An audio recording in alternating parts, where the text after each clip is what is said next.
Right, so this actually is a little bit tricky because we have both A and B possibilities also to exist. You have to check everything. So there is a particular way to solve this. Otherwise, it's difficult for you to get the answer. So this, I would rate it as actually a difficult question.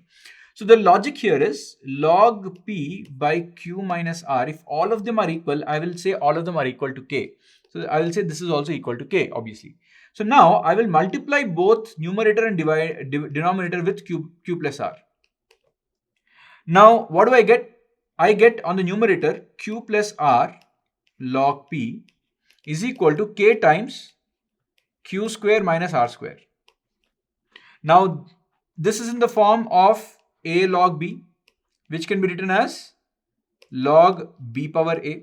So I can write this as log P to the power of Q plus R, which is equal to K into Q square minus R square. Do the same multiplication for the second term. You will get log Q power R plus P is equal to K times of R square minus P square.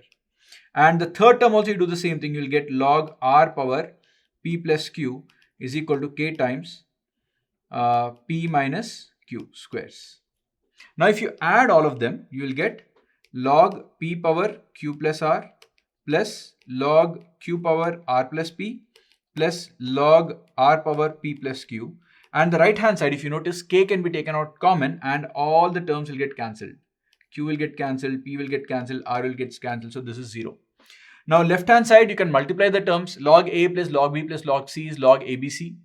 Right? So you'll get this as log of P power Q plus R into Q power R plus P into PQ and R power P plus Q equal to 0. And this is base 10. If nothing is mentioned, you take it as base 10. Doesn't matter whatever base it is. So this will basically give you P power Q plus R into Q power R plus P into R power P plus Q is equal to 10 power 0, which is 1. So you can definitely see that option A is correct. But again, please don't be in a hurry. There is an option which says both A and B are true. So can I get the second part from here? How can I get that if I can?